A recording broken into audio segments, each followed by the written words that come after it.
మీరు నాలాగే జరిగిపోయిన తర్వాత ఆలోచిస్తారా? హాయ్ అందరికీ. నేను ఎందుకు అలా అన్నానని ఆలోచిస్తున్నారా? అయితే మీరు ఈ ఫుల్ వీడియో చూడాల్సిందే. దీపం పెట్టడం అయితే కంప్లీట్ అయిపోయింది. పిల్లలకేమో మండే నుంచి FA1 ఎగ్జామ్స్ స్టార్ట్ అయినాయి. స్కూల్ నుంచి వచ్చిన చదువుకుంటున్నారు. మార్నింగ్ తొందరగా లేచి కూడా చదువుకుంటున్నారు.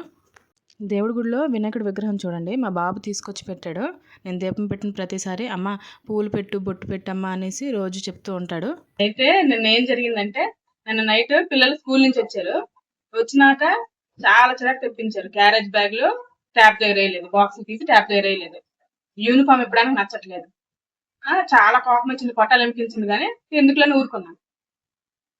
పొద్దున్న లేచాక 5:30 నుంచి స్టార్ట్ చేశాను. లెగండి లెగండి లెగండి అని, ఎంతైనా లెగట్లేదు పడుకుని. అయితే చూసాను, ఏమన్నా సీరియస్ అవ్వలేదు. లేచాను, 6ంటికి లేచాను. లేచినాకేమో బ్రష్ చేయడం నచ్చట్లేదు. అంటే 3 days హాలిడే వచ్చింది, ఎందుకంటే మోడీ రావడం, 3 రోజులు సెలవు పెట్టించారు. పడుకొని లెగడం నచ్చట్లేదు. చాలా కోపం వచ్చింది. పాప అయితే అస్సలు లెగట్లేదు. పాపతో ఎంత పని ఉంటది? పొద్దున్న లేచినాక జల్లు వేయాలి, రెడీ చేయాలి, స్నానం చేయించాలి, వాళ్ళకి యూనిఫామ్ వేయాలి, టిఫిన్ నేనే తినిపించాలి. 7:30కి బస్సు వచ్చేస్తుంది. బాగా కొట్టేసాను ఈ రోజు అయితే, చాలా కోపం వచ్చింది. వీళ్ళు వెళ్ళిపోయినాక ఇంట్లో పని అంతా చేసుకుని దీపం పెట్టేశాను. పెట్టేసి బయట సోఫా మీద కూర్చొని బాగా బాధపడుతున్నాను కొట్టేశానని. అయితే మా అమ్మ వచ్చింది. వచ్చేమో నా పక్కన కూర్చొని ఏమైంది, ఏం అలా ఆలోచిస్తాను అని అడుగుతుంది. ఏం లేదు, పొద్దున అల్లరి చేశారని ఇద్దరు కొట్టేశాను గట్టిగా, పాపం ఏడుస్తున్నారేమో, బాగా బాధ వేస్తుందని చెప్పాను. అయితే ఎందుకు కొట్టాలి, ఎందుకు మళ్ళీ ఆలోచించాలనేసి నాకు అంటాను. అయితే నేను ఏమన్నానంట మా అమ్మతోని, నాకేం చేసి 9th లోనో 8th లో ఉన్నాను అనుకుంటా. నేను స్కూల్కి వెళ్ళకుండా బ్యాగ్ ఏమో ఒక సైడ్ దాచేసి పక్కన మా ఫ్రెండ్ వాళ్ళ ఇంట్లో ఇద్దరు ఆడుకుంటున్నాం. మధ్యాహ్నం భోజనంకి వచ్చిన తర్వాత ఏమో బ్యాగ్ చూసేసి ఎక్కడ ఉన్నానో మా ఫ్రెండ్స్ అడిగిందంట. తెలియదు అనేసి వెళ్ళిపోయింది అనుకున్నాను. షాప్కి మళ్ళీ తిరిగి వెళ్ళిపోయిందని నేను మధ్యాహ్నం భోజనం చేయడం మళ్ళీ ఇంట్లోకి వెళ్ళాను. వచ్చి బాగా కర్రతో కొట్టేసింది నాకు కొట్టేసేమో వెళ్ళిపోయింది. అయితే సాయంత్రం ట్యూషన్కి వెళ్ళిపోయింది. ట్యూషన్ నుంచి 8:30కి అలా వచ్చాను. నేను వచ్చేసరికి ఏమో ఏడుస్తుంది. ఎందుకమ్మ ఏడుస్తున్నావు అంటే, నీకు కొట్టేసాను కదా, ఏడుస్తున్నామేమో ఏడుస్తుంది. ఆ విషయం చెప్పాను. నువ్వు నాకు ఎలా కొట్టావు, నువ్వు తర్వాత బాధపడ్డావు, నేను కోపం కలగా కొట్టాను, కొట్టేసి మరి నేను బాధపడతాను, నువ్వు ఎలాగో నేను అంతే అని చెప్పాను. చాలాసేపు నవ్వుకున్నాము. ఇద్దరు నవ్వుకున్న తర్వాత మా అమ్మ అయితే వెళ్ళిపోయింది. కాసేపు అయిన తర్వాత మా ఆయన నాకు ఫోన్ చేసి, నీకు సర్ప్రైజ్ రెడీ అయ్యిండు, బయటకు వెళ్దాం అన్నాడు. ఇప్పుడు వస్తే ఏం సర్ప్రైజ్ చూడాలి. ఫోన్ లో ఎంత అడిగినా చెప్పట్లేదు. ఈ వీడియోలో ఏంటని సర్ప్రైజ్ పెడతాను, చూడండి. అయ్యయ్యో, సర్ప్రైజ్ ఏంటో అర్థమైపోయింది. ఫోన్లే, మా ఆయన షాపింగ్ నన్ను తీసుకొచ్చాడు, అదే సర్ప్రైజ్. అయితే మేము వచ్చే దారిలో అయితే మాకు తులసి కనిపించింది. మాతో పాటు రమ్మని చెప్పాము. మళ్ళీ ముగ్గురం కలిసి వెళ్ళిపోదామంటే తను మాతో వచ్చేసింది.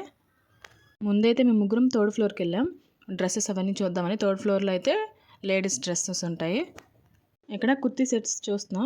3 piece కుర్తీ సెట్స్ ఆఫర్స్ ఉన్నాయని చూస్తున్నాం, కానీ అవి క్వాలిటీ అంతేం నచ్చలేదు. చాలా డ్రెస్సెస్ చూసాం కానీ క్వాలిటీ బాగాలేదని అవి అయితే తీసుకోలేదు. ఆషాఢ మాసం కాబట్టి అన్ని డ్రెస్సుల మీద 50% డిస్కౌంట్ అయితే పెట్టారు. ఇద్దరు ఒక్కొక్క డ్రెస్ ఇస్తున్నారు. ఆ డ్రెస్ చూసేలోపు ఇంకో డ్రెస్ ఇస్తున్నారు చూడమని. ఇన్ని డ్రెస్సుల మీద ఏం సెలెక్ట్ చేయాలో కూడా అస్సలు అర్థం కావట్లేదు. చాలా డ్రెస్సెసే చూసాము. ఇప్పుడు చూపించిన డ్రెస్సులన్నింటిలో మీకు ఏ డ్రెస్ నచ్చింది అనేది ఖచ్చితంగా కామెంట్ చేయండి. ఈ షాప్ ఒక 2 years అలా అవుతుంది మాకు రాజాం దగ్గరలో ఓపెనింగ్ అయ్యి. ఎప్పుడు డ్రెస్సెస్ ఇక్కడే తీసుకుంటాను, క్వాలిటీ అయితే బాగుంటాయి. ఇవన్నీ డ్రెస్సులో నేనైతే ఒక 2 డ్రెస్సులు అయితే తీసుకున్నాను.